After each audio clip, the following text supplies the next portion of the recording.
जय हिंद आप सभी को। देखिए ये हमारी एमपी फॉरेस्ट गार्ड और जेल प्रहरी के लिए मैथ्स का स्पेशल वीडियो है जिसमें हम 25 से लेके 31 मई की सभी शिफ्टों में पूछे गए जो भी क्वेश्चन आपके फॉरेस्ट में पूछे जा रहे हैं इस बार के एग्ज़ाम में मैथ्स के स्पेशली उन सभी क्वेश्चनों का डिटेल सॉल्यूशन के साथ डिस्कशन करेंगे। तो ये वीडियो उनके लिए काफ़ी इंपॉर्टेंट होने वाला है जिनका आने वाले शिफ्टों पे एग्ज़ाम बचा हुआ है। तो वीडियो बड़े ध्यान से देखना है क्योंकि इस वीडियो में पूरा निचोड़ है 25 से लेके 31 मई के सभी शिफ्टों के क्वेश्चंस का। ठीक है, तो पहले क्वेश्चन से अपन शुरू करेंगे। क्वेश्चन इजी, मॉडरेट और हार्ड तीनों लेवल के क्वेश्चन यहाँ पे हमने कवर किए हैं जिस हिसाब से पूछे जा रहे हैं। पहला क्वेश्चन आपके सामने है, सरल कीजिए। इस तरह से सरल करने वाले कुछ क्वेश्चंस पूछे जा रहे हैं तो बोडमास रूल के द्वारा सरल करना है इनको। बोडमास रूल तो पता ही होगा, बोडमास यानी कि bracket of division multiplication addition subtraction. ठीक है, तो इस रूल के हिसाब से आपको आगे बढ़ना है। तो सबसे पहले आपको ब्रैकेट को सॉल्व करना है। ब्रैकेट केवल यहाँ तक है तो इसको पहले आप सॉल्व कर लो। ब्रैकेट में क्या लिखा है, 40 भागे 2 की पावर 2, तो इसको क्या लिख सकते हो, 40 भागे 2 की पावर 2 को 4 लिख सकते हो। गुणे कितना है, 10 है और भागे 5 है। इसको पहले ब्रैकेट को आप सॉल्व करो। ठीक है, तो सॉल्व करोगे तो पहले ब्रैकेट के बाद क्या है, ऑफ यानी का की कहीं बात ही नहीं हो रही, लेकिन डिवीजन तीसरे नंबर पे डिवीजन यानी आपको पहले भाग देना पड़ेगा। तो 40 भागे 4 करोगे तो क्या आएगा, यहाँ पे 10 आएगा। ठीक है, फिर यहाँ पे भाग है तो यहाँ भी गुणे का चिन्ह लगा कि यहाँ पे भी भाग करोगे तो 10/5 यानी 10 भागे 5 करोगे तो 5 दूनी 10 यानी 10 दूनी 20। तो आपको 20 क्या मिला, 20 मिला कि इस ब्रैकेट का मान, इस पूरे ब्रैकेट का मान कितना मिल गया, 20 मिल गया। ठीक है, अब इसके बाद आपके पास और क्या क्या बचा है, तो यहाँ बचा है 30, तो यहाँ लिख देता हूँ 30 और भागे का चिन्ह है और उस पूरे ब्रैकेट का मान क्या आ गया था, 20 आ गया था। यहाँ क्या है, गुणे है 6 और -4। अब आपके पास ये बचा, फिर बोर्ड मास रूल लगा दो। तो सबसे पहले डिवीजन करोगे तो 30 बटे क्या है, 20 है और गुणे 6 है -4 है। तो इसको जब सॉल्व करोगे तो ये 30/20 करोगे या 30 भागे 20, तो 0 से 0 आपका कट जाएगा तो 3/2 बचेगा। यहाँ लिख देता हूँ ऊपर, तो 3/2 और गुणे में कितना है, 6 है और माइनस का 4 है। तो ये 2 तिहाई, 2 एकम 2, 2 तिहाई 6 यानी 3 त्रिकाई ये 9 हो जाएगा बोडमास रूल के अनुसार। फिर मल्टीप्लिकेशन है तो 9 में -4 चले गए तो 5 आएगा। तो इस तरह से आपको खुद भी सॉल्व करना है, तो 5 इसका राइट आंसर आएगा। ठीक है, बोडमास रूल लगा के ही आपको सॉल्व करना है। अगला क्वेश्चन आपके सामने है कि पूर्णांकों 12, 15 और 21 का एलसीएम बताना है। बहुत ही सिंपल क्वेश्चन है, ऐसे क्वेश्चन भी आपके पूछे जा रहे हैं। तो सिंपल तरीके से आप इसका लघुत्तम समवर्त निकाल लोगे, 12, 15 और 21। देखो तीनों में कॉमन क्या है, तो तीनों में आप कहोगे कॉमन क्या है, 3 है। तो 3 चौको 12, 3 पचे 15 और 3 सत्ते 21। अब क्या कुछ कॉमन है, कुछ भी कॉमन नहीं है, तो सबका गुणा कर दो। 3 और लास्ट वाली 3 को लोगे इधर से और ये लास्ट वाली पूरी पंक्ति उठा लोगे। 3 गुणे 4 गुणे 5 गुणे 7, यही तो एलसीएम होता है। 3 चौको 12 पंचे 60, 60 गुणे 7 करोगे तो 420 आएगा और 420 आपका इसका राइट आंसर हो जाएगा। तो ऐसे क्वेश्चन भी आपके आ रहे हैं। ठीक है, अगले क्वेश्चन की तरफ बढ़ेंगे। क्वेश्चन नंबर 3 अपन देखेंगे। क्वेश्चन नंबर 3 बहुत लॉजिकल क्वेश्चन है, समझने वाली चीज़ें हैं, समझना है। ठीक है, थोड़ा सा ट्रिकी है। क्या कह रहा है कि एक अर्धवृत्ताकार रास्ते का परिमाप कितना है, 108 मीटर है। इस अर्धवृत्ताकार रास्ते का क्षेत्रफल बताओ। पहले तो आपको फॉर्मूले पता होना चाहिए। अर्धवृत्ताकार जो होता है यानी कि आधा वृत्त जो है आपका अर्धवृत्ताकार कुछ इस तरीके से, ऐसे नहीं है तो पूरा वृत्त हो जाएगा। अर्धवृत्ताकार मान लीजिए कुछ इस तरीके से अगर वृत्त है अर्धवृत्ताकार, तो इसका पूछा क्या है आपसे, परिमाप दिया हुआ है और आपसे रास्ते का क्षेत्रफल पूछा है अर्धवृत्त का। तो अर्धवृत्त का पहले बताओ परिमाप क्या होता है। तो परिमाप क्या होता है अर्धवृत्त का, आपको पता होना चाहिए। परिमाप होता है आर ब्रैकेट के अंदर π+2, या फिर इसी को आप क्या बोल देते हो, πr+2r भी बोल सकते हो। तो ये आपका क्या होता है, परिमाप होता है। ठीक है, अर्धवृत्त का। और अर्धवृत्त का क्षेत्रफल क्या होता है, मैं लिख देता हूँ एरिया। एरिया बराबर यानी अर्धवृत्त का क्षेत्रफल क्या होता है, देखो वृत्त का होता है πr², तो इसीलिए इसका अर्धवृत्त का क्या हो जाएगा, πr²/2 हो जाएगा। और ये p फॉर परिमाप लिख देता हूँ इसको। ठीक है, ये दोनों चीज़ें आपको याद रखनी है। अब इसी से आपका क्वेश्चन बनेगा। देखो क्वेश्चन फिर पढ़ो, क्या बोल रहा है कि अर्धवृत्त का रास्ते का परिमाप दिया है और क्षेत्रफल निकालना है। तो परिमाप से आप क्या निकाल सकते हो, आर की वैल्यू निकाल सकते हो, क्योंकि एरिया में केवल आर ही की तो वैल्यू पुट करना है, बाकी तो चीज़ें आ जाएंगी। तो परिमाप के द्वारा आप आर की वैल्यू निकाल लो और आर की वैल्यू एरिया में पूरा IR² 2 में पुट कर सकते हो। आई होप आप क्वेश्चन को समझ पा रहे होगे। तो आर निकालते हैं। देखो परिमाप की वैल्यू क्या दी है, 108 दी हुई है, ठीक है। और ये किसके बराबर हो जाएगा, आर इंटू पाई प्लस 2 के बराबर हो जाएगा, क्योंकि परिमाप का फार्मूला तो ये है। तो आर तो आपको रहन देते हैं बाहर। अब पाई प्लस 2 की वैल्यू क्या लिख सकते हैं, पाई बराबर होता है 22/7 और प्लस क्या है 2, तो 2 लिख देता हूँ, ठीक है। इस तरह से अब यहाँ से आर आप फाइंड कर सकते हो। अगर इस 22/7 और प्लस 2 को सॉल्व करोगे तो 7 दूनी 14 और 14 22 कितना हो जाएगा, 14 22 हो जाएगा आपका 36 और 36/7 हो जाएगा। तो इसको आप ऐसे भी लिख सकते हो, आर बराबर कितना, सॉरी आर इंटू में है ना, आर इंटू 36/7 सॉल्व करने के 22/7 प्लस 2 को करोगे तो, और ये इधर बराबर क्या है आपका 108 है परिमाप। अब आर इधर रहने दो और इसको पक्षांतर कर दो तो आर की वैल्यू आ जाएगी। 36/7 इंटू में है तो उधर जाएगा तो पलट जाएगा, तो ये हो जाएगा 108/36 और 7 ऊपर चला जाएगा। सॉल्व करो, 36 त्याई 108, 7 3 21, यानी आर बराबर क्या आ गया 21 आ गया। आर बराबर क्या आ गया 21 आ गया। जैसे ही आर बराबर 21 आया ना, तो अब एरिया निकालने के लिए इस फॉर्मूले में पुट कर दो πr² 2 में। तो एरिया का फॉर्मूला क्या है अर्धवृत्त का, πr²/2। इसमें मैं ऊपर पुट कर देता हूँ, यहाँ पे जगह नहीं है। तो आर बराबर पाई की वैल्यू क्या है 22/7 है, एरिया में पुट कर रहा हूँ, r² यानी 21 × 21 2 बार हो जाएगा, और बटे कितना 2 भी है। सॉल्व कर दो, 7 एकम 7, 7 3 21, 2 एकम 2, 2 1 हम 22, यानी 11 3 33 × 21। अब 33 × 21 करोगे तो 693 वर्ग मीटर आएगा। क्या आएगा, 33 × 21 करोगे, खुद से करके देखना, 693 वर्ग मीटर आपका राइट आंसर हो जाएगा इस रास्ते का क्षेत्रफल। तो इस तरह से आपको सॉल्व करना था। कॉन्सेप्ट को आई होप आप समझ गए होंगे, और ना समझे हो तो रिवाइज करके ज़रूर देखना। नेक्स्ट क्वेश्चन आपका टाइम एंड वर्क से बहुत पूछा जा रहा है। क्या कह रहा है, पी क्यू आर एक साथ मिलके एक कार्य को 10 दिन में पूरा करते हैं, ठीक है। लिख देता हूँ मैं, P plus Q plus R, plus लगा देता हूँ, ये 1 मिनट ढंग से लिख देता हूँ। P plus Q plus R किसी कार्य को मिलके कितने दिन में पूरा कर रहे हैं, ये 10 दिन में पूरा कर रहे हैं, क्वेश्चन बोल रहा है, ठीक है। फिर आगे बोल रहा है पी अकेला कार्य को 30 दिन में पूरा करता है। पी अकेला करेगा तो कितने दिन लगाएगा, 30 दिन। इसके अलावा पूछा क्या है, क्यू प्लस आर कितने दिन में करेंगे, क्यू प्लस आर कितने दिन में करेंगे, ठीक है, ये पूछा है। तो आपके पास जो वैल्यू दी है P plus Q plus R की 10 दिन में और पी की 30 दिन में पूरा करते हैं, तो इन दोनों का एलसीएम निकाल लोगे और ये एलसीएम हो जाएगा टोटल वर्क के बराबर। किसके बराबर हो जाएगा, टोटल वर्क, यानी काम करने वाली यूनिट। और 10 और 30 का एलसीएम क्या होता है, सबको पता है। 10 और 30 का एलसीएम क्या हो जाएगा, 30 ही हो जाएगा, यानी 30 यूनिट क्या है आपका टोटल वर्क है। अब यहाँ से आप इफ़िशेंसी निकाल सकते हो, सबकी कार्य क्षमता। तो P plus Q plus R तीनों मिलकर इनकी कार्य क्षमता क्या हो जाएगी। तो कार्य क्षमता कभी निकालने के लिए टोटल वर्क में दिन जितने दिन में कार्य करता है उसे डिवाइड करते हैं, यानी 30 को डिवाइड करूँगा 10 से तो P plus Q plus R की इफ़िशेंसी यानी एक दिन की कार्य करने की क्षमता आ जाएगी। 30/10 करोगे तो 3 आएगा, यानी कि P plus Q plus R जो है ना एक दिन में 3 यूनिट काम करते हैं। टोटल वर्क कितना है 30 यूनिट है, ठीक है। इसी तरह से P एक दिन में कितना करेगा, तो 30/30 करना पड़ेगा क्योंकि इसके 30 दिन काम करता है, 30/30 यानी 1, यानी P की अकेली इफिशियंसी 1 यूनिट है और P plus Q plus R की इफिशियंसी कितनी है 3 यूनिट है। अब बताना किसकी है, Q प्लस आर की, तो इसकी आप इफिशियंसी निकाल लो। देखो पी क्यू आर तीनों की अगर 3 है और P की 1 है तो 1 अगर इस P में से घटा दोगे तो Q प्लस आर की निकल के आएगी, और 3 में 1 चला गया तो 2, यानी 2 आपकी क्या हो जाएगी, Q प्लस आर की इफिशियंसी हो जाएगी।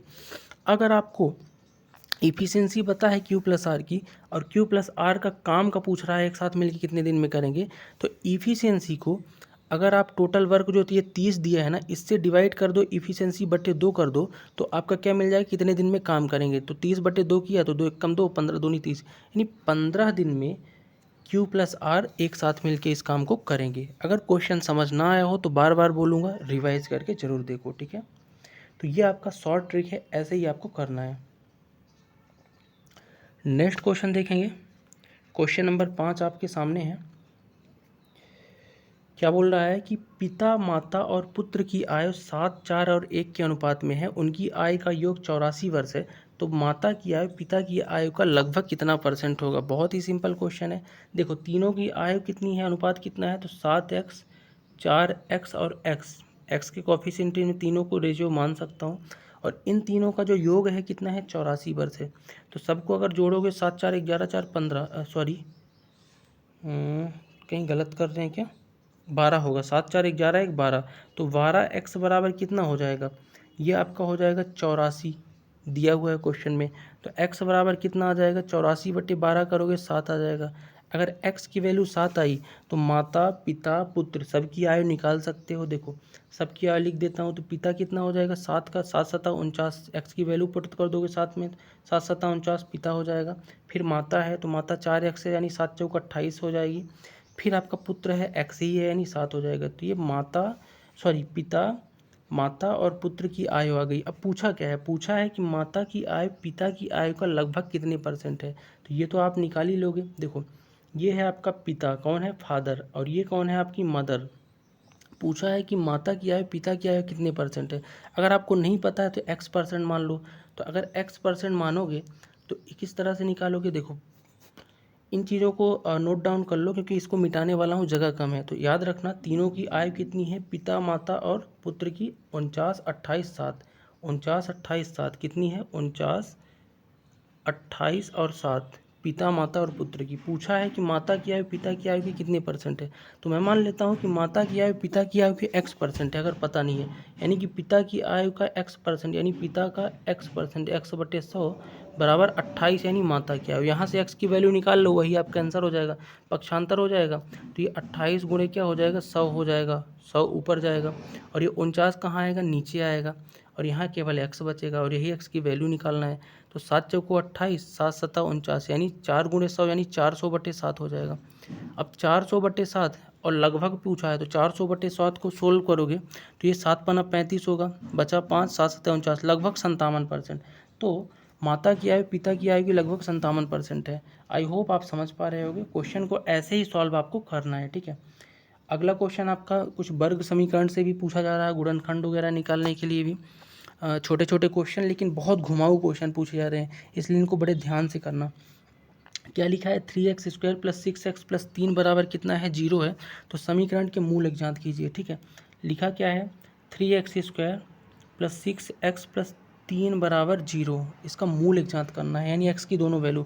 बीच वाले को कैसे तोड़ते हैं अपन, कि ऐसे तोड़ेंगे कि इनको प्लस करें तो 6x ही आए, और इनका मतलब गुणा करें तोड़ने वालों को तो ए, और लास्ट वाला और शुरू वाले का गुणा जो करने पे आए वही आना चाहिए। तो इनको मैं किस में तोड़ देता हूँ 3x और 3x में, क्योंकि 3 और 3 जोड़ोगे तो 6x होगा, और 3x और 3x गुणा करोगे तो 9x² होगा, जो ए और सी को गुणा करने पे हो रहा 9x²। इस तरह से तोड़ेंगे। बाकी शुरू की चीज़ों को लिखा रहने देंगे, 3x² था इधर, और इधर +3 था। अब दो दो का पेयर बना लेंगे और कॉमन ले लेंगे। तो इस पे पेयर बनाएंगे तो क्या कॉमन है, तो 3x कॉमन है, तो बचा क्या है यहाँ से x बचा, और यहाँ से +1 बचा, ठीक है। अब यहाँ पे क्या कॉमन है आपका, तो यहाँ पे प्लस का 3 कॉमन है, ठीक है। तो यहाँ पे क्या बचा x बचा, और यहाँ 1 बचेगा, यानी दो गुणनखंड आपको मिल गए, एक मिल गया x + 1 और एक मिल गया 3x + 3। लिख देता हूँ यहाँ, एक मिला क्या x + 1 और एक मिल गया 3x + 3। अब इन दोनों को बराबर 0 मान लो तो आंसर आ जाएगा। पहले वाले को x + 1 बराबर 0 माना तो x बराबर क्या होगा, +1 है तो -1 हो जाएगा, पक्षांतर हो गया तो x की वैल्यू -1, और -1 केवल एक ही ऑप्शन में है, तो यहाँ से भी डायरेक्ट इसको बराबर 0 मानने की जरूरत नहीं, यहीं से बता सकते हो कि -1 इसका आंसर आएगा। चाहो तो 3x + 3 बराबर 0 को भी मान सकते हो बराबर 0, और x की वैल्यू यहाँ से भी निकालोगे तो -1 आएगा। तो ये कुछ कॉन्सेप्चुअल क्वेश्चन थे, ठीक है। अगला क्वेश्चन देखेंगे। नेक्स्ट क्वेश्चन आपके सामने है कि दी गई श्रेणी में अगली श्रृंखला बताइए। तो कुछ सीरीज वाले क्वेश्चन भी आपकी मैथ्स में, क्योंकि रीजनिंग का पोर्शन नहीं है इसलिए मैथ्स में ही कुछ क्वेश्चन डाल दिए गए। तो सीरीज वाले कुछ छोटे मोटे क्वेश्चन आ रहे हैं तो उनको भी देख लेते हैं। देखो सीरीज किस तरह बन रही है आपकी, लिखा है 31 38 फिर है 44 फिर 51 है, और अगला आपसे पूछा है, अगला पूछा है। सीरीज देखोगे तो 31 से अगर 38 हो रहा तो प्लस कितना बढ़ रहा, 7 बढ़ रहा। 38 से अगर 44 हो रहा तो कितना बढ़ रहा, प्लस का 6 बढ़ रहा। फिर 44 से अगर 51 हो रहा तो +7 बढ़ रहा। यानी आप देखोगे तो पहले +6 बढ़ा फिर 7 बढ़ा फिर पहले +7 बढ़ा फिर 6 बढ़ा फिर 7, यानी अगला 6 बढ़ना चाहिए। 7 6 7 6 7 6 इस तरह से क्रम बन रहा बढ़ने का। तो 51 में 6 जोड़ दोगे 57 होगा, तो अगला क्या होगा 57 का सीरीज बनेगा, और 57 आपका राइट आंसर हो जाएगा। नेक्स्ट क्वेश्चन देखेंगे, क्वेश्चन नंबर 8 है। बोट एंड स्ट्रीम से कुछ क्वेश्चंस आपके पूछे जा रहे हैं। क्वेश्चन क्या बोल रहा है समझते हैं। एक नाव 60 घंटे में धारा के प्रतिकूल 300 किलोमीटर और 60 घंटे में धारा के अनुकूल 540 किलोमीटर दूरी तय करती है। तो स्थिर जल में नाव की गति बताना है, यानी नाव की गति बताना है। पहले तो हम अनुकूल और प्रतिकूल नाव की चाल निकाल लेते हैं। देखो, अगर मैं प्रतिकूल चाल की बात करूं, किसकी? प्रतिकूल। आपको पता है चाल बराबर क्या होता है? दूरी बटे समय। 300 दूरी है प्रतिकूल वाली और समय कितना है? 60 घंटे। तो 300 बटे क्या करोगे? 60 करोगे। 6 पंचे 30, यानी कि 5 किलोमीटर पर आवर क्या आ गई? प्रतिकूल चाल आ गई। ठीक है, अब अनुकूल के लिए क्या करोगे? इसी तरह से अनुकूल निकाल लोगे। अनुकूल चाल, अनुकूल चाल क्या आ जाएगी? देखो, 540 किलोमीटर दूरी है और बटे समय कितना है? 60 है। तो 540 बटे 60 करोगे तो क्या आएगा? 9 आएगा। 6 नहीं है 54, तो 9 किलोमीटर पर आवर क्या आ गई आपकी? अनुकूल चाल आ गई। अब प्रतिकूल चाल 5 किलोमीटर पर आवर है और अनुकूल 9 किलोमीटर पर आवर है, दोनों चाल पता चल गई। तो जब कभी भी आपको अनुकूल और प्रतिकूल चाल, यहाँ पे एक कॉन्सेप्ट है जो आपको समझना है। ठीक है, तो जब कभी भी प्रतिकूल और अनुकूल चाल दे दे, जैसे कि आपके पास प्रतिकूल 5 दे दिया है और अनुकूल 9 दे दिया है, ठीक है, चाल, तो जब कभी भी अनुकूल और प्रतिकूल चाल दे देना तो आपको कुछ भी नहीं करना है। और क्या पूछे? नाव की गति पूछे, तो दोनों को जोड़ दो। 5 + 9 और बटे 2 कर दो। दोनों चालों को जोड़ के अनुकूल और प्रतिकूल को और बटे 2 कर दोगे तो आपकी नाव की गति आ जाएगी। तो 9 5 14 बटे 2 करोगे 7, यानी 7 किलोमीटर पर आवर क्या आ जाएगी? नाव की गति आ जाएगी। ये कॉन्सेप्ट है आपका कि अनुकूल प्रतिकूल दोनों चाल अगर दी हुई हैं तो आपको दोनों को जोड़ के बटे 2 कर देना है, तो आपका आंसर आ जाएगा। ठीक है, तो इस तरह से आपको इस क्वेश्चन को सॉल्व करना था। अगर यहीं पे आपसे नाव की जगह क्या पूछता? धारा की गति पूछता। किसकी गति? धारा की। तब दोनों को आप घटा देते। 9 में 5 चले गए 4, फिर बटे 2 कर देते तो आपकी 2 किलोमीटर क्या आ जाती? धारा की गति। धारा की गति बोलेगा तो अनुकूल प्रतिकूल को घटा के बटे 2 करोगे और नाव की गति पूछेगा तो दोनों को जोड़ के बटे 2 करोगे। तो ये कॉन्सेप्ट है, आपको इतना ही समझना है, बाकी डीप में जाना नहीं है। ठीक है, क्वेश्चन नंबर 9 आपके सामने है। देखो, का टाइम एंड वर्क से ये समझना है। ए और बी दोनों मिलकर 16 दिनों में एक कार्य को पूर्ण करते हैं यदि बी और ए की दक्षता का अनुपात ये है 3:4। दक्षता मतलब इफिशियंसी, जिसको आप कार्य क्षमता बोलते हो। ठीक है, तो ए अकेले कितने दिनों में कार्य को पूरा करेगा? पहले जो दिया है मैं लिख देता हूँ। ए और बी की इफिशियंसी कितनी है? सॉरी, इफिशियंसी नहीं दिया है, 16 दिन में एक कार्य को पूरा कर पाते हैं। ठीक है, अब आगे बोल रहा है कि बी और ए की इफिशियंसी दी है। देखो, इफिशियंसी कितनी दी है? तो बी की पहले दी है, तो बी की कितनी दी है? 3 दी है इफिशियंसी। ए की कितनी दी है? 4 दी है। अब मैंने आपको बताया था अगर टोटल वर्क निकालना है तो इफिशियंसी को गुणा कर दोगे जितना टाइम है, यानी जितना दिन है, तो टोटल वर्क आ जाएगा। तो अगर दोनों की इफिशियंसी को जोड़ोगे तो 4 3 कितना हो जाएगा? 7 हो जाएगा। और टोटल टाइम कितना दिया है? 16 दिन दिया है, तो 16 × 7 कर दोगे तो टोटल वर्क आ जाएगा। क्या आ जाएगा? Total work. तो 16 सत्ते क्या हो जाएगा? 112, यानी टोटल वर्क कितना है? 112 यूनिट है आपका। अब पूछा क्या है कि ए अकेले कितने दिनों में कार्य को पूरा कर सकता है? ए की एक दिन की कार्य की क्षमता कितनी? इफिशियंसी 4 है। टोटल वर्क कितना है? 112 है। तो 112 टोटल वर्क बटे इफिशियंसी एक दिन कर दोगे तो क्या आ जाएगा? उसका टोटल कार्य करने का दिन आ जाएगा। तो 112 बटे 4 करोगे तो क्या आएगा? 112 बटे जब 4 करोगे तो आपका 28 दिन आएगा। ठीक है, कटे पिटे। तो 28 दिन में क्या करेगा? ए इस कार्य को पूरा करेगा। अगर बी का पूछता तो क्या करते? 112 बटे 3 कर देते। ठीक है, तो आ जाता। रिवाइज करके देखना, सब समझ में आएगा। ठीक है, 10वां क्वेश्चन देखेंगे। एक कार पहले 100 किलोमीटर 50 सॉरी गलत बोल गया। क्वेश्चन बहुत ही कॉन्सेप्चुअल और अच्छा प्यारा क्वेश्चन है, समझना।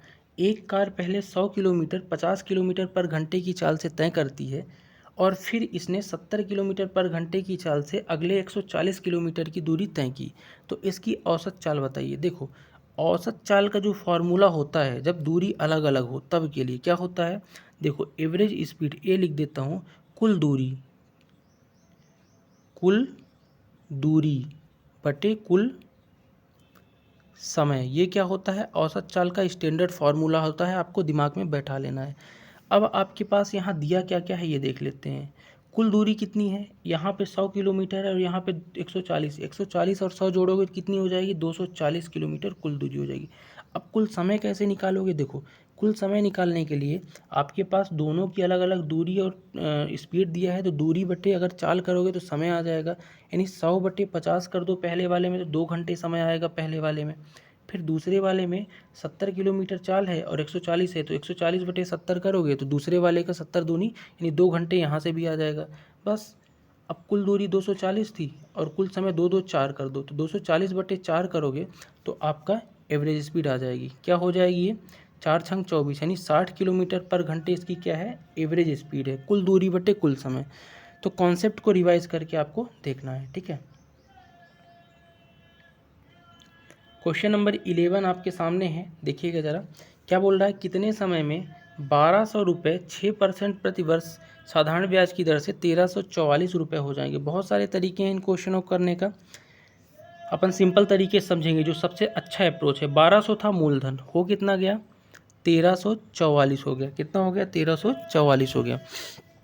अब एक बात बताओ, मूलधन पे कितना दे रहा है? 6% प्रतिवर्ष अगर ब्याज दे रहा है, तो 1200 से अगर 1344 कोई चीज़ हुई तो कितनी बढ़ी है? 144 बढ़ी है। कितनी बढ़ी है? सबसे सिंपल तरीके से बता रहा हूँ, कितनी बढ़ी? 144 बढ़ी। आपको पता है कि एक साल में 6% बढ़ेगी और 1200 का 6% कितना होता है? तो 1200 का 1% होगा 12 और 6% होगा 72, यानी एक साल में 72 है कितना? 144, यानी 2 साल में अगर मैं कर दूँ तो 72 72 144, यानी कि सीधे दिख रहा है कि 2 वर्ष होगा, सीधे दिख रहा है कि 2 वर्ष होगा। अगर आपको ऐसे समझ में नहीं आता है तो आप दूसरे तरीके से भी कर सकते हो। दूसरा तरीका क्या लगाओगे?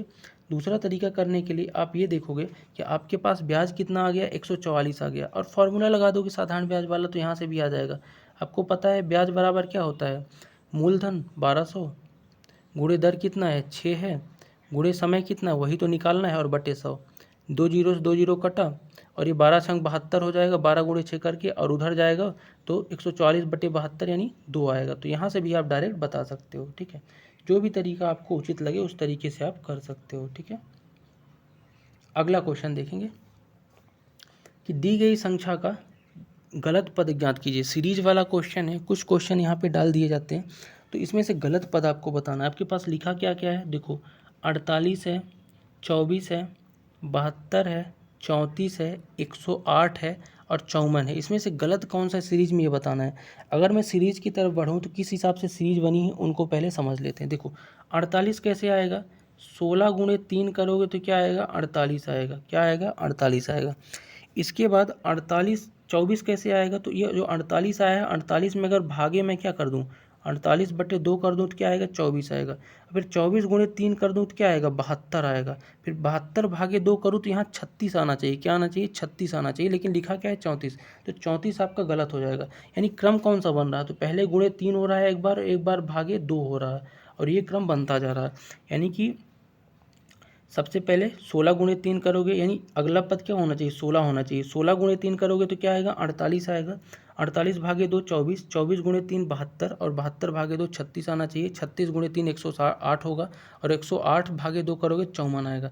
यानी यहाँ पे आना क्या चाहिए? 36 और लिखा 34 है, ठीक है। तो ये गलत है।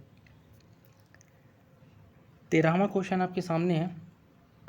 क्या बोल रहा है कि वह छोटी से छोटी संख्या एक ज्ञात करें जिसे 12, 18, 20 और 60 से विभाजित करने पर प्रत्येक स्थिति में शेष फल क्या बचे? 5 बचे। तो छोटी से छोटी संख्या, देखो तरीके बहुत हैं, आप एलसीएम निकाल के भी इसका आंसर निकाल सकते हो, लेकिन हम बहुत ही सिंपल तरीके से बाय ऑप्शन करेंगे। देखो बोल क्या रहा है कि इन संख्याओं से अगर विभाजित करो ना तो शेष फल हर बार क्या बचना चाहिए? 5 बचना चाहिए। और मैं चाहता हूँ कि शेष फल ही ना बचे। क्या कर चाहता हूँ? कि शेष फल ही ना बचे।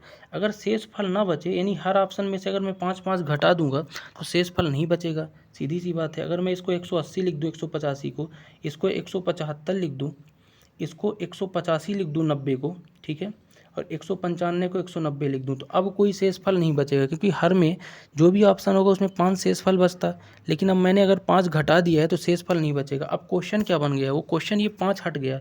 अब क्वेश्चन ये बन गया है कि वह छोटी से छोटी संख्या जिसे 12, 18 और 20 और 60 से विभाजित करने पर प्रत्येक स्थिति में कोई शेष फल ना बचे, यानी कि पूरी तरीके से भाग चला जाए। ये आपका क्या बन गया? ऑप्शन बन गए। 5 पहले ही मैंने घटा दिए, ठीक है। तो आप ऐसे करना। अब एक बात बताओ, अगर ये संख्याएं जो हैं, विभाज्यता का नियम क्या बोलता है कि अगर कोई संख्या 12 से डिवाइड हो रही तो 12 का मतलब क्या होता है 3 गुणे 4, 4 और 3 से भी होना चाहिए डिवाइड। मैं सबसे पहले 3 से ही देख लेता हूँ क्या संख्याएं ये ऑप्शन डिवाइड हैं जो आप लिखे हुए हैं यहाँ पे -5 करके। तो अगर पहला वाला देखोगे 3 का विभाज्यता नियम क्या बोलता है कि संख्याओं का अगर डिजिसम 3 से डिवाइड है तो पूरी संख्या 3 से डिवाइड होगी। अगर पहले ऑप्शन के देखूं डिजिसम तो 1 + 8 + 0 यानी 9 आएगा और 9 3 से डिवाइड है यानी ये आपका आंसर हो सकता है 180। ठीक है, तो ये आपका 3 से डिवाइड है। अगला देखो 7 5 12 1 13, तो 13 तो आपका डिवाइड कभी होगा नहीं 3 से। अगला डिजिसम 8 5 13 1 14, 14 भी 3 से नहीं होगा। 9 1 10, ये भी 3 से डिवाइड नहीं होगा। तो तीनों ऑप्शन कट गए, बचे कौन से 180। लेकिन आपका राइट आंसर 180 नहीं होगा, आपका 185 होगा। क्यों? क्योंकि आपने 5 घटाया था ना, तो लास्ट में 5 जोड़ोगे भी तो 5 बढ़ा के बताओगे, 5 से फल भी तो बचाना है, तो 185 आपका राइट आंसर हो जाएगा। ठीक है, आई होप आप ये तरीका समझ पाए होंगे। तो ऐसे ही आपको क्वेश्चन बनाना है। ठीक है, क्वेश्चन नंबर 14 आपके सामने है कि 5 प्रथम सम संख्याओं का औसत बताओ। अब सम संख्याएं क्या होती हैं? प्रथम पूछ रहा शुरुआत से, यानी पहली 2 हो जाएगी, दूसरी 4 6 8 10, ये 5 संख्याएं होंगी। ठीक है, सम। अब इसमें से औसत, औसत क्या होता है? बीच वाला। अगर आपका बराबर संख्याएं क्रमागत हैं तो 6 ही तो आपका बीच में है, 2 इधर से निकाल दो, 2 इधर से, 6 आपका औसत हो जाएगा। अगर नहीं पता ऐसे तो आप क्या कर सकते हो, सबको जोड़ के भी निकाल सकते हो। 4 2 6 6 12 8 20 10 30, 30 और संख्या कितनी है 5, आंकड़ों का योग बटे आंकड़ों, तब भी 6 ही आएगा, तो 6 आपका राइट आंसर हो जाएगा। बहुत ही सिंपल क्वेश्चन था ये तो।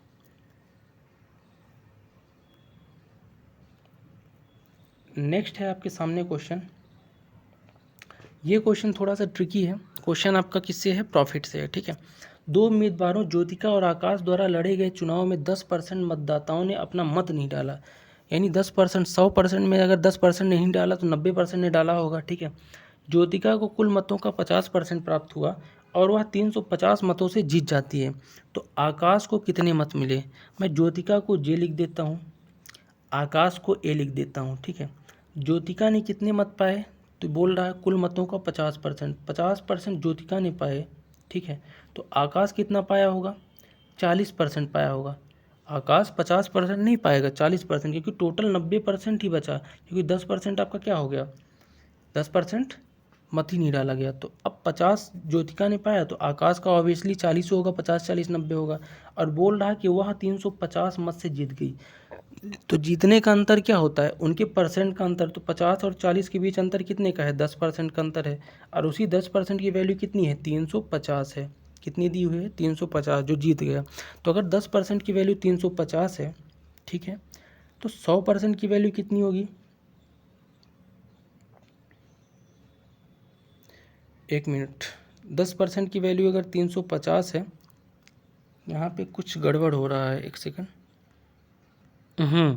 10% की वैल्यू अगर 350 है तो आपको बताना कितना है, आकाश कितने मत मिले। तो आकाश को टोटल मिले कितने? 40% मत मिले। 10% अगर 350 है, 40% कितना हो जाएगा? 350 का ये 10 चौको 40 होता है, तो 350 गुणे 4 कर दोगे तो आपका किसका मिल जाएगा? आकाश के टोटल 40% मत मिल जाएंगे। और 350 गुणे 4 करोगे तो 1400 आएगा। क्या आएगा? 1400। तो इस तरह से आप बता सकते हो, रिवाइज करके देखना है इसको। ठीक है, 1400 आपका राइट होगा। नेक्स्ट क्वेश्चन आपके सामने है, ये भी आपका बोर्डमास रूल से है। जो बोर्डमास रूल कहता है bracket of multiplication, division, multiplication, addition, subtraction. तो बोर्डमास से इसको करना है। सबसे पहले बोर्डमास में आपको ब्रैकेट सॉल्व करना है। ब्रैकेट सॉल्व करोगे तो कितना आएगा? 19 में अगर 35 जाएगा तो कितना बचेगा? ये आपका बचेगा माइनस का। माइनस कितना बच जाएगा? ये माइनस का 15 16, ये माइनस का क्या बच जाएगा? 16 बच जाएगा यहाँ से कोष्टक से। और ये क्या है? 8 गुणे में है। क्या है? 8 गुणे में है। ये कर दो, इधर से लिख देता हूँ 84 है ये, भागे कितना है? एक मिनट ढंग से लिख देता हूँ, रुको। क्या लिखा है? 84 और भागे कितना है? 32 है, नीचे लिख देता हूँ। और गुणे में 8 है ऊपर, माइनस 15 है और भागे में कितना है? 8 है, इसलिए बटे में नीचे लिख दिया। और इसका क्या आएगा आंसर? 19 में अगर 35 चलेगा तो माइनस का 16 बचेगा। काट दो, 8 एकम 8, 8 दूनी 16, यहाँ माइनस 2 बचा। 8 एकम 8, 8 चौको 32, 4 एकम 4, 4 दूनी 8, 4 एकम यानी 21। यहाँ से क्या बचा आपका? 21। और ये बचेगा -15 गुणे, बोर्डमास के अनुसार हम मल्टीप्लिकेशन पहले करोगे तो -15 गुणे 2 करोगे तो माइनस का क्या आएगा? कुछ गड़बड़ कर रहा हूँ क्या यहाँ पे, एक सेकंड। हाँ, -15 गुणे -2 है ना, तो -30 हो जाएगा, माइनस माइनस प्लस हो जाएगा, तो 21 प्लस क्या आ जाएगा, 30 आ जाएगा। और 30 20 50 5 50 एक 51, तो 51 आपका आएगा। बोर्डमास रूल के अनुसार इसको खुद सॉल्व करना है, 51 इसका आंसर आएगा, ठीक है। ये चीज़ें आपकी खुद की प्रैक्टिस की हैं, इसमें कोई कॉन्सेप्ट नहीं है, ठीक है। नेक्स्ट क्वेश्चन आपके सामने है, क्वेश्चन नंबर 17 है कि संपिता को एक परीक्षा में उत्तीर्ण करने के लिए 40% अंक प्राप्त करने होंगे।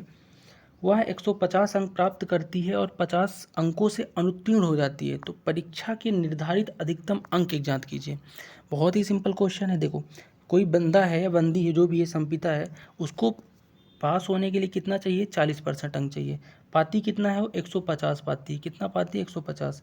और 50 अंकों से अनुत्तीर्ण हो जाती है, यानी कि अगर 150 में इस 50 को भी जोड़ दिया जाए तो वो हो जाएगी पास। क्या हो जाएगी, पास हो जाएगी, क्योंकि 150 अंक से ही तो फेल हुई है। तो 150 में अगर 50 जोड़ा तो हो गया ये 200, और 200 में ये पास हो जाती है। और पास होने के लिए उसे अंक कितने चाहिए थे, 40% अंक चाहिए थे। इसका मतलब डायरेक्ट ये होता है कि 200 जो है अपने आप में 40% के बराबर है। क्या है, 200 अपने आप में 40% के बराबर है। तो परीक्षा के लिए अधिकतम अंक यानी 100% की वैल्यू पूछ रहा है। अगर 40% 200 है तो 100% निकाल दो। 100% के लिए पहले मैं 1% निकाल देता हूँ, तो 200/40 करोगे तो 1% आ जाएगा, ठीक है। 40% अगर 200 है तो 200/40 कर दोगे तो 1% आ जाएगा, और 1% कितना होगा, 5 होगा। अगर 1% 5 है, अब 100% निकालना है तो 100% तो ईजिली निकाल लोगे। 1% 5 है तो 100%, 100 गुणे 5 कर दो, 100 का गुणा कर दो, तो 500 आपका राइट आंसर आ जाएगा। इस तरह से आपको कॉन्सेप्चुअल तरीके से समय बचा के करना है, ठीक है। 18वां नंबर क्वेश्चन आपके सामने है कि निम्नलिखित भिन्नों में से सबसे छोटी भिन्न बताइए। अब ये क्वेश्चन जो है ना, इसको आप किसी ट्रिक से नहीं कर सकते, इस क्वेश्चन को आप पॉइंट में निकाल के ही करना पड़ेगा, क्योंकि कोई डिफरेंस भी कॉमन नहीं है। तो इसका आंसर मैं आपको बता दूं, 31/29 होगा, और आपको पॉइंट में इसको निकाल के करना है। पॉइंट में इसको कैसे आप निकालोगे, भाग दे के निकालोगे, ठीक है, जल्दी हो जाएगा। अगर मैं 31/17 का भाग दूंगा ना, तो ये जाएगा कितनी बार, 17 एकम 17, और बचा कितना, 14 बच गया, यानी 17 अट्ठे 1.8 के समथिंग आएगा। अगला देखूंगा 31/29, तो ये आपका आएगा 29 एकम 29, 06 के आसपास कुछ आएगा, तो यही आपका आंसर होगा। सबको पॉइंट निकाल के देख लेना, आपको आंसर मिल जाएगा, ठीक है। क्वेश्चन नंबर 19 देखेंगे। हाँ, 19 नंबर क्वेश्चन थोड़ा सा ट्रिकी है, समझने की कोशिश करिएगा। ट्रिकी है, लेकिन जितना बड़ा क्वेश्चन है ना, उतना ही सरल क्वेश्चन है, ठीक है। देखो, बोल रहा है कि एक वृत्ताकार पथ के अनुदिश चलते हुए अंश को एक चक्कर पूरा करने में 18 मिनट लगते हैं। कितने मिनट, 18 मिनट। और सिद्धि को एक चक्कर पूरा करने में 12 मिनट लगते हैं। मान लो ये वृत्त है, इस पथ पे चल रहे हैं, अंश 18 मिनट में चलेगा और सिद्धि 12 मिनट लगेंगे पूरे पथ को घूमने में। तो यदि वे एक ही बिंदु से एक ही समय में शुरू करते हैं, तब कितने समय बाद वे प्रारंभिक बिंदु पर मिलेंगे। यानी साथ ही शुरू कर रहे हैं और इनका अलग अलग समय है इस चक्कर को पूरा करने में, तो दोबारा ये कब मिलेंगे ये पूछ रहा है, यानी कितने मिनट बाद मिलेंगे। ये क्वेश्चन आपको कुछ जाना पहचाना लग रहा हो, घंटियों वाले जैसे क्वेश्चन, कि इतने सेकंड में ये घंटियाँ बजती थी तो दोबारा ये घंटियाँ कितने बजे बजेंगी, सेम क्वेश्चन है। तो जब कभी भी ऐसा क्वेश्चन आए जिसमें आपका एक साथ मिलने की बात करें, फिर से मिलने की, तो आपको कुछ भी नहीं करना है, आंख मूंद के एलसीएम निकाल देना है। क्या करना है, एलसीएम। तो 12 और 18 जो इनकी वैल्यू दी है ना, इसका एलसीएम निकाल दो, वही समय हो जाएगा इनके मिलने का। और 18 और 12 का जब आप एलसीएम निकालोगे, दोनों में कॉमन क्या है, 6 है, 6 कॉमन लोगे, 6 दूनी 12, 6 त्रिक 18, यानी 6 दूनी 12 3 36, यानी 18-12 का एलसीएम 36 आएगा, और 36 मिनट में ही ये वापस से मिलेंगी। तो ऐसे क्वेश्चन में केवल आपको एलसीएम निकालना था, ठीक है। देखने में क्वेश्चन बड़ा है लेकिन सिंपल है। लास्ट क्वेश्चन भी आपका सिंप्लीफिकेशन से है और स्टैंडर्ड सिंप्लीफिकेशन है, इसलिए इसको ध्यान से समझना, ठीक है। सबसे पहले ब्रैकेट, बोर्डमास रूल के अनुसार ब्रैकेट को सॉल्व करेंगे। लिखा क्या है, पहले तो मैं आपको यहाँ ये लिख देता हूँ। देखो, लिखा ये है कि 3 की पावर -1 है, प्लस है 4 की पावर -1, और इसकी पावर है -1, और भागे में क्या है, 7 की पावर -1 लिखा है। जब कभी भी -1 हो ना, तो -1 को अगर हटाना है ना, तो ये पावर उल्टी हो जाएगी। 3 की पावर -1 को 1/3 लिख सकता हूँ, 4 की पावर -1 को 1/4 लिख सकता हूँ, और इसकी पावर -1 अभी रहने दो, और भागे 7 की पावर -1 को अपन 1/7 भी लिख सकते हैं, ठीक है। इसी तरह अब इसको सॉल्व करोगे तो 1/3 और 1/4 को, तो क्या आएगा, 7/12 आएगा, ठीक है। क्या आएगा, 7/12 इधर लिख देता हूँ, क्या आएगा 7/12 आएगा जब सॉल्व करोगे, लेकिन पावर माइनस होने तो 12/7 यानी उल्टा हो जाएगा। और ये भागे में 1/7 है, जिसको गुणे में ले जाओगे तो गुणे 7/1 हो जाएगा, ठीक है। और 7 से 7 कटा तो 12 आएगा, ठीक है। सॉल्व करके खुद से कोशिश करना, कर लोगे, ठीक। 12 इसका राइट आंसर आएगा। तो ये थे आज के टॉप 20 अति महत्वपूर्ण प्रश्न जो आपके एग्ज़ाम में इससे रिलेटेड क्वेश्चन इसी तरह के पूछे जा रहे हैं। तो आई होप आपको ये कॉन्सेप्ट समझ में आया होगा, और वीडियो अगर आपको हेल्पफुल लगी हो और लगा हो कि क्वेश्चन आपके लिए वैल्यूएबल रहे हैं और चीज़ें समझ में आई हैं, तो एक कमेंट ज़रूर छोड़ना अपना फीडबैक के रूप में। बाकी मिलते हैं नेक्स्ट वीडियो में, तब तक के लिए जय हिंद।